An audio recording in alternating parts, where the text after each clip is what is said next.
Everyone is telling men that we've got a mental health problem, that the problem is that men aren't talking about their mental health problem. But I'm here to tell you today that that is a lie. Most men do not have a mental health problem. They have a purpose crisis. And the help that is being offered to men isn't working because it isn't solving the right problem. Roll theme.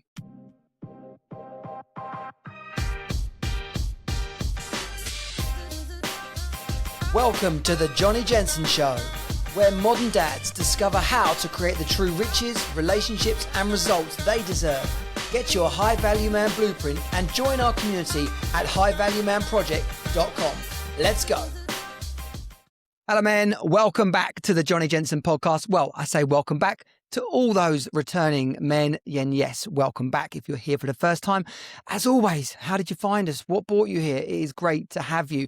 My name is Jonnie Jensen. I am the founder and head coach of the High Value Man Project and, of course, host of this podcast. We are now, it turns out we're on about episode 183, but I've kind of got it wrong. It says about 175 or something in the episode notes, but yeah. I was looking on the RSS feed the other day. It turns out we're at 183.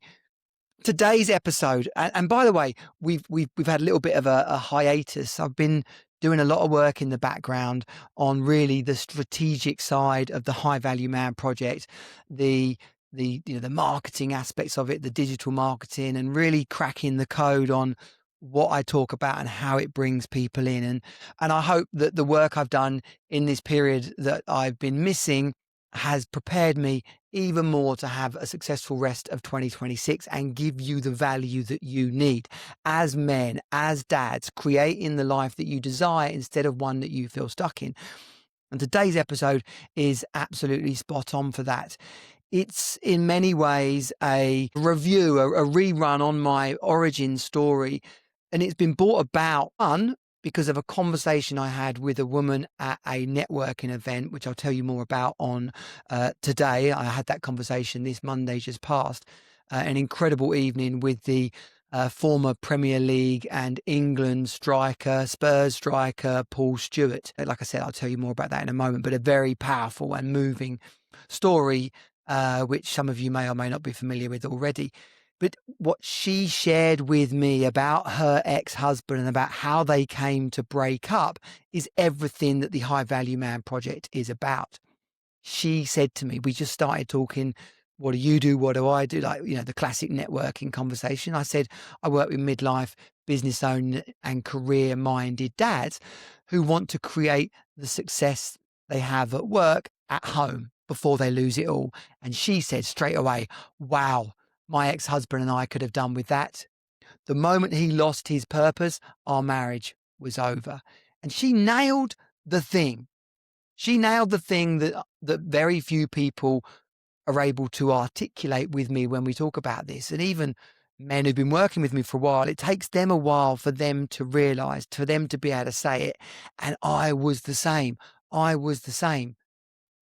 In the middle of all the struggles and strife and the marriage breakdown and the burnout and all of that, I didn't realize that what was going on was really about me. And this has made me reflect very powerfully on an issue, a point of view that I've had bubbling around in my mind for a while. And it's along the lines of this mental health crisis for men. You can stand there having a piss at some public toilet, service station, whatever, and they have those posters in front of the urinals. And so often they're, and it's great that they're there because the increased awareness on men's mental health and the need to support men's mental health is vital because we know about how many men commit suicide, about how many men try, right? All the stuff that's going on. But very few blokes who are standing there having a piss will look at that and go, oh yeah, that's me. I'm having a mental health crisis. No, that's not what we do. In fact, we're in absolute denial about it because we don't realize it's that classic expression of you don't know what you don't know. I was unaware that I was having a mental health. It wasn't even a crisis to start with. It was a mental health incident. which we'll go, I'll go into all of those details in a minute, just about my journey. And you may recognize yourself on that journey yourself. But the reason why this is important is that, men's mental health is kind of like a spectrum. At the one end, at the glorious end, is the man who's thriving, happy and successful at both home and in work. Healthy, fit, vibrant, the husband he wants to be, the friend he wants to be, the dad he wants to be, the businessman or career, leader that he wants to be. That's a man who's thriving. That's what we should all want for ourselves.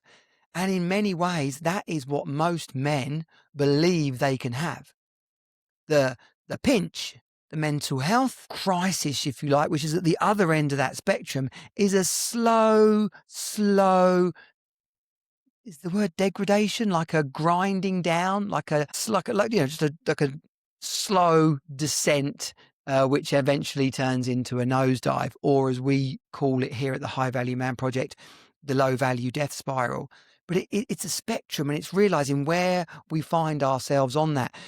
It's somewhere along the dirty end. It's that 4 out of 10 existence that too many men put up with. And this woman nailed it. She said, when my husband lost his sense of purpose, our marriage nosedived. The man I wanted to be with, the man I fell in love with, just stopped showing up. And I waited, and I hoped, and we tried to fix it, and that trying to fix it turned into arguments, and the arguments in the end turned into dismay, and I left him.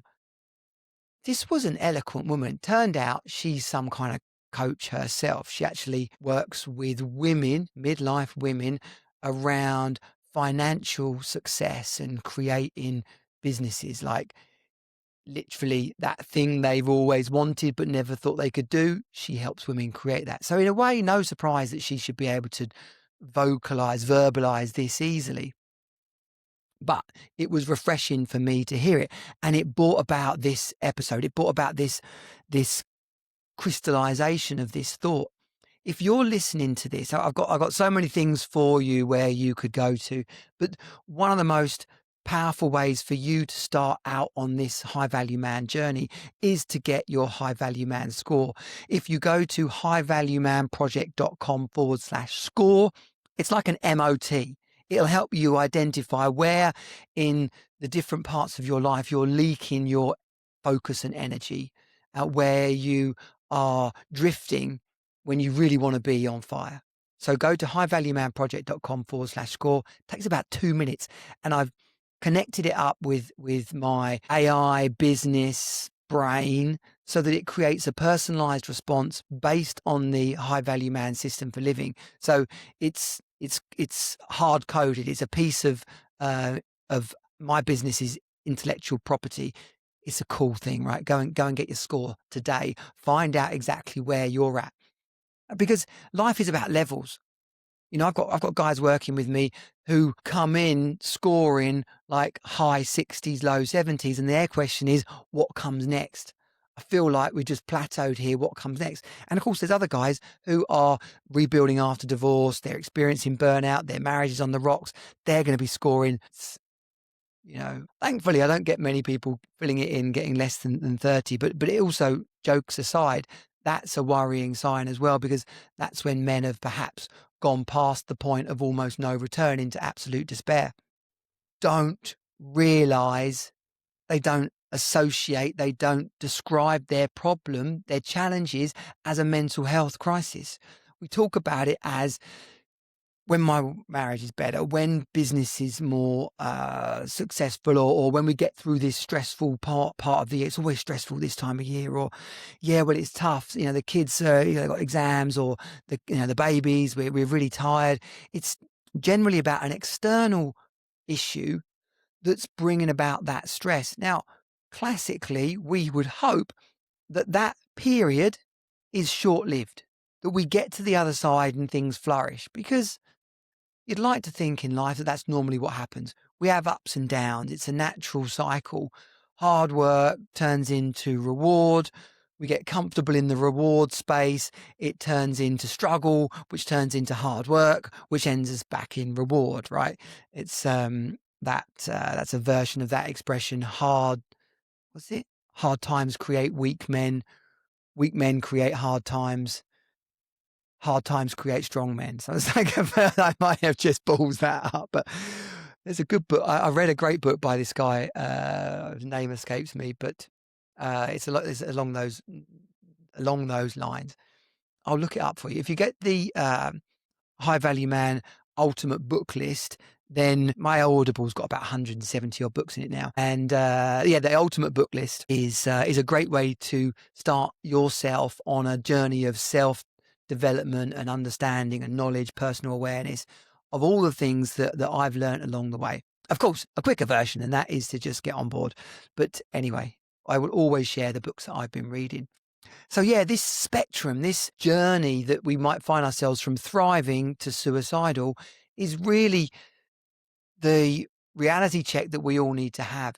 Because when on the news, in newspapers, on radio, they talk about men's mental health crisis, and they bring some guy in or a family who they've lost one of their loved ones through suicide, or they bring a guy in who's attempted suicide, but thankfully was unsuccessful, and he's talking about his sort of comeback story.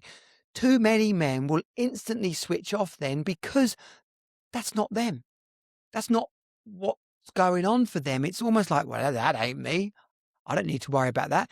It's like someone who survived cancer or a heart attack telling you to give up flipping smoking or stop eating all the burgers. You're like, that ain't me. I'm fine, thanks, mate. So again, we don't know what we don't know, but it is that slow decline into these things. We think we're going to come out the other side of that challenging period, but then another challenging period hits us. And for me, that was very much my story. From getting both made redundant after our wedding, we got back from our honeymoon, and that hit us 2008, sort of subprime recession, couldn't get another job, started up my own digital marketing agency, started to win contracts. My wife wasn't very happy in Brighton, so we moved back to Maidstone, had our first child, everything was rosy, things were good. And then the first miscarriage came. And then the second one. And then the third one. And during that time, our relationship changed completely. And there we are living in a, although we did come back to my hometown, we're living somewhere new, trying to wrestle with all these things, financially under pressure, people sending us debt collection letters, navigating that whole process. But in the same vein, got a baby boy, I got my stepson, the business, we're winning clients. It's like, oh, it's happening. But then my wife isn't very well. Didn't occur to me then, really, that it was having an effect on me. I just thought, if we can get through this, if we get out the other side, we're going to live happily ever after. So all conversation at that time around mental health problems didn't register. And it won't be with you, quite likely. Because what's really going on is that we're so focused on creating the dream of having it all that our own needs get a little bit lost inside of that. And that's okay, right? The having it all becomes, for most men, about providing, about giving our wife the life that she wants, about giving our kids the fun times, the toys, the dance lessons, the football boots, like whatever it looks like, about giving them all those things, even the growing the business. It becomes like who we are is the business, who we are is the family.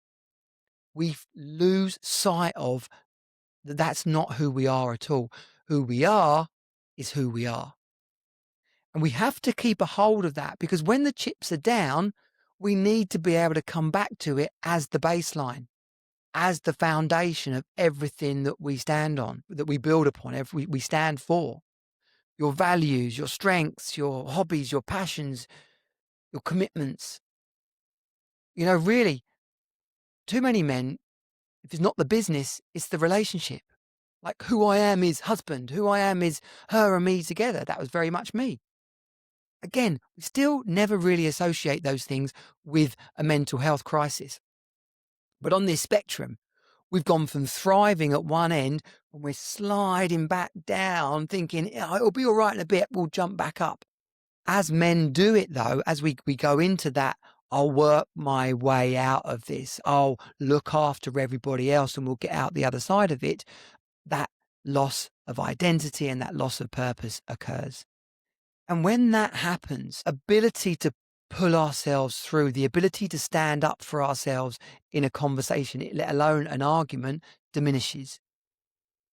Because if our identity is this relationship, this marriage, then it becomes very hard to say, no, I don't agree with you. And if you keep on being like that, then this marriage may not we may not find a way through all this. Like, sorry to say. And that was definitely me. Or you end up in arguments, the classic couples arguing about every bloody thing, turning up at a party, like putting a brave face on it all. And but everyone knows that there's something's up. Like, that's not a life, that's not existence. And again, it's another small kick in the bollocks, another slight slide back down that line. But still, we don't call it a mental health crisis. We call it a marriage struggle. We call it an argument. We call it she's being a dick. We call it the kids are exhausting. So, but it is actually a pinch on our mental health. Because if you're going to bed exhausted, if your marital bed is a lonely place, if you're not looking forward or you're not proud about what's happened during that day and you're not looking forward to the next day, not looking forward to the weekend ahead, then that becomes a very lonely and dark existence. Still, you ain't going to call that a mental health crisis because no man's going to want to do that. When I finally ended up in the doctors, that was really at the first point that I was able to accept, I was able to be told that antidepressants aren't a admission of failure, that a mental health problem, a mental health illness, a mental health crisis isn't admitting failure. It's an awareness. It's like the tyre light coming on your car because the tyre has got slightly less pressure than is recommended. It's not got enough air to perform at its best. Now, if you think about it like that, what does it take to just top up the air in the machine called you? Like, that's a really powerful metaphor. It's not the flipping tyres burnt out and shredded and we've got to throw it away, or we've hit the central reservation because we've had a blowout. It's like, yeah, you just need a bit of a top up in there before things go too bad. So when you see the poster and it says mental health problem, X number of men have got a mental health problem, most people aren't going to look at that. Most men aren't going to look at that and go, oh yeah, that's me. In fact, the opposite.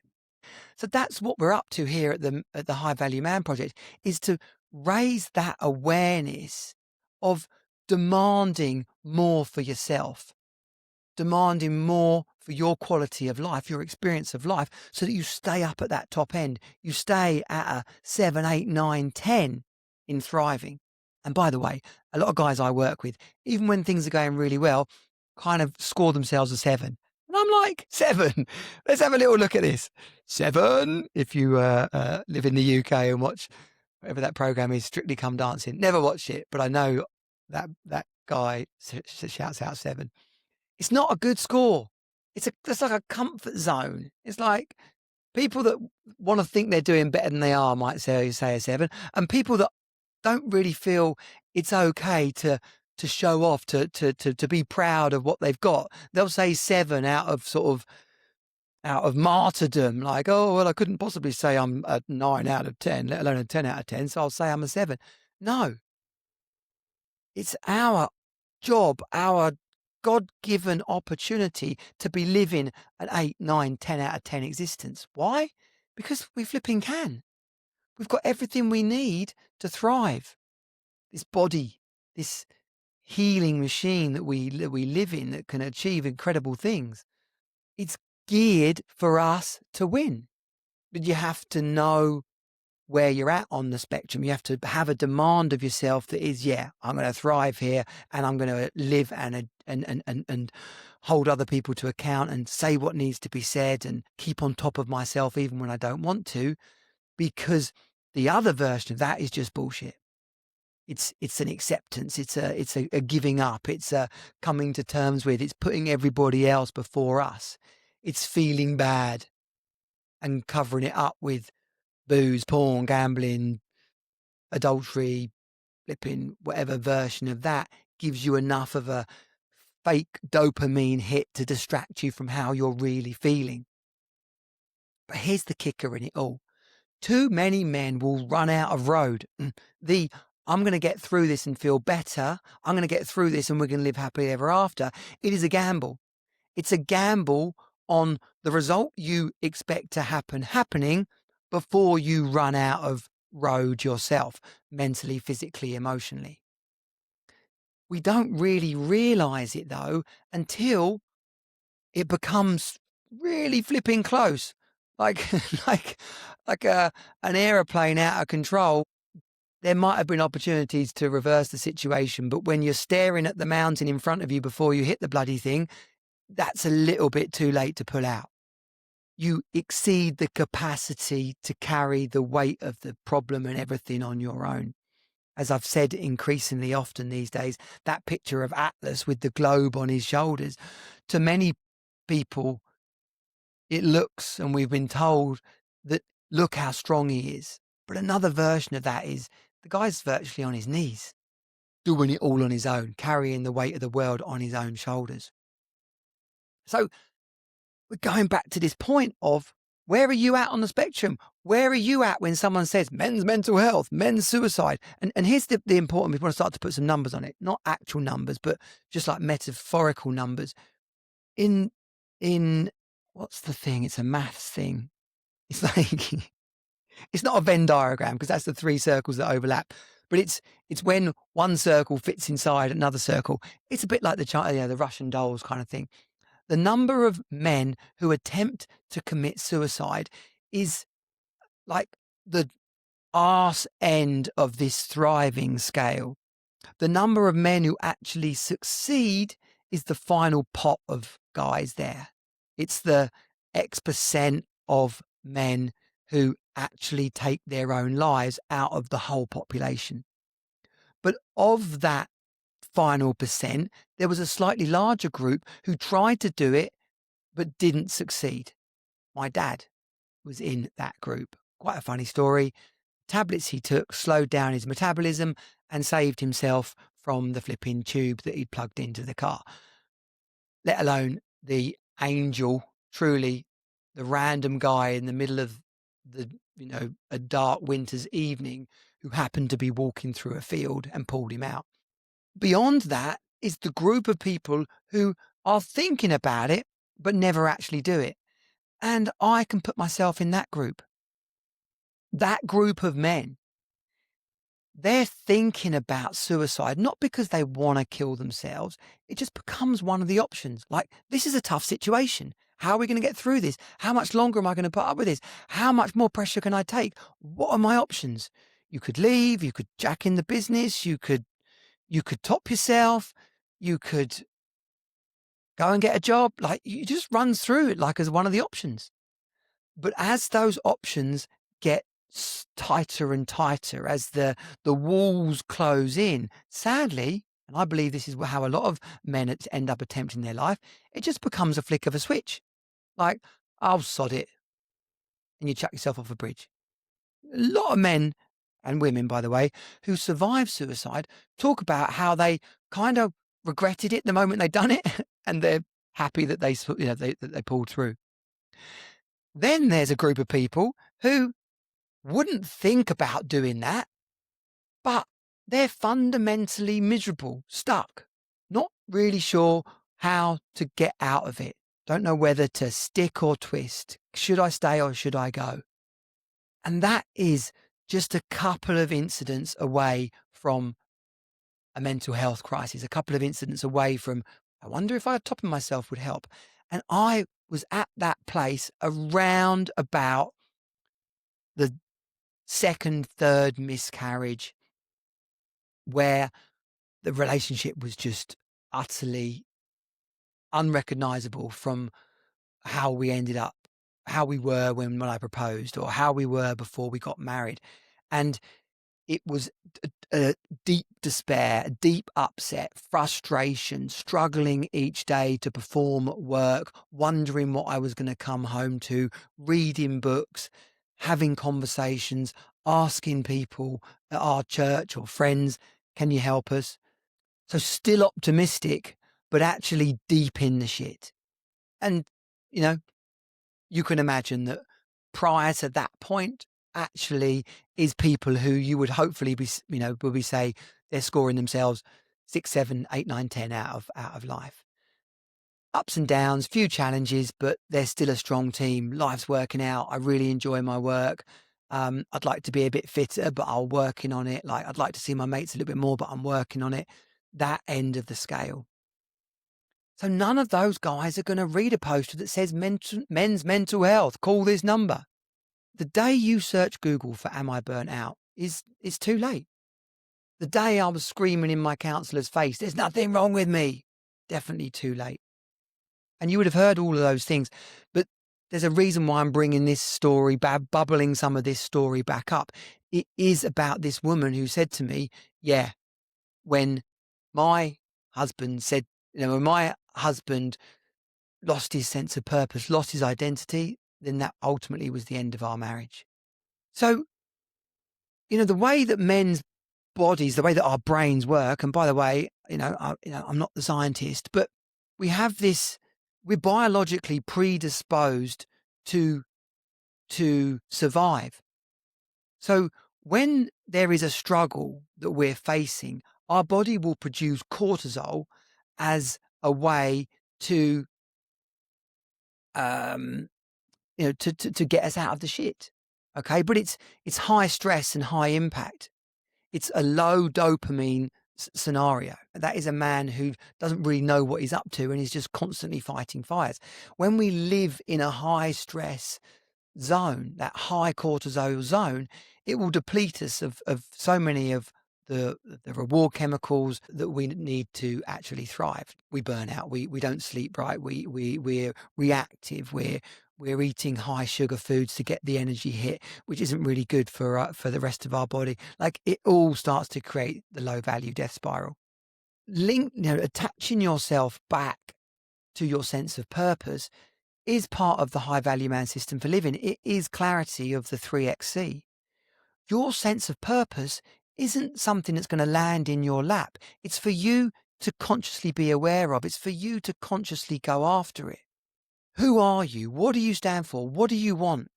What do you even like doing? When was the last time you watched a movie that made you laugh? When was the last time you had an adventure that got your heart racing and left you thinking, wow, what a life to be living, what a time to be alive? You have to take responsibility for that. Because when you don't have that, how you show up, how you occur, first of all to yourself is, I feel a bit shit. Maybe I am a bit shit. But the energy you're giving off, people will have been picking up on that way before. So your wife's experience of you is nothing like the man that she married. Your kids' experience of you is not very inspiring. And when your kids aren't inspired by who you're being, they play up, they give you a hard time, they shit test you, which is, to be fair, more of an expression to be used against women. But, kids do it as well. Set you little traps to see how you're going to respond just so they can be right about that's how you are. That isn't really them. It's them in response to how you're being. So it feels like you want to have the arse with them for being like that, but actually the responsibility lies with you. That's you living with purpose. That's you living tuned in to who you are and what you stand for. So these posters, these men's mental health posters, I'm here to tell you today that it's actually about a high value man message. It's about asking you, are you being the man you want to be? Are you living the life that you want to live? Are you creating something worth shouting about? Are you inspiring the people around you? Because when you are, you will feel awesome about yourself. You will feel purpose driven. Whether you're introverted or extroverted, you will have charisma. There will be some passion there. There will be something about you that will leave other people saying, Yeah, tell me more. What are you up to? Like, that sounds exciting.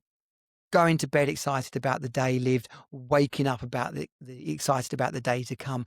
That is the high value man existence. That is what we were put on this earth to have. That is your God-given right as a guy, as a man alive to have. Go and get, that MOT, get your scorecard, highvaluemanproject.com/score. That will set you on your way. As for the elite one-on-one, the guys who work with me in this, bespoke, unique way, I have 2 spots opening up for elite one-on-one this month. That is men that are finishing their program with me. Some guys work with me ongoing. Some guys just stop at the 12 weeks and join back into the inner circle. That is 2 spaces. If you're where I was, trying to hold everything together before it crumbles in your hands, then DM me or go to highvaluemanproject.com/power call, and let's find that path for you again. I hope this episode's been of value, right? I spend most of my time these days on LinkedIn if you're going to talk about engaging with me online. If you want to flip in, just call me. I'm fully old school in that respect. If you've got my phone number, I'm not about to share it here on the pod, but it's on most of my socials. Feel free to use it. If I can answer, I will. Otherwise, book the power call. Get your high value man score. Take control of this situation. I put a post up this week about purpose. 2 guys called me. We're having a face-to-face on Monday and a second one on Tuesday with both those guys. This is about you taking control. If it sounds like a guy in your life who needs to hear this message, then share this podcast with him. And then finally, subscribe and give us a review. If you go to highvaluemanproject.com/Spotify or /Apple, that will take you straight to the podcast, like home on those platforms. And I would love you to leave me a review. I've been running this podcast now for nearly 5 years, 180 odd episodes. I really could and should have more reviews. But if you don't ask, you don't get. So go and bloody do it, eh? We're on a mission to see men thriving, not a mission to talk about men's mental health, a mission to blow the flipping doors off, to have men living the life that they desire, being the man and dad they want to be. I'll see you next week. Let's go. Thanks for tuning in to the Jonnie Jensen Show. Be sure to subscribe, leave a review, and share it with fellow dads. Creating the life you deserve starts with you. Get your high value man blueprint and join our community of motivated modern dads at highvaluemanproject.com. Let's go.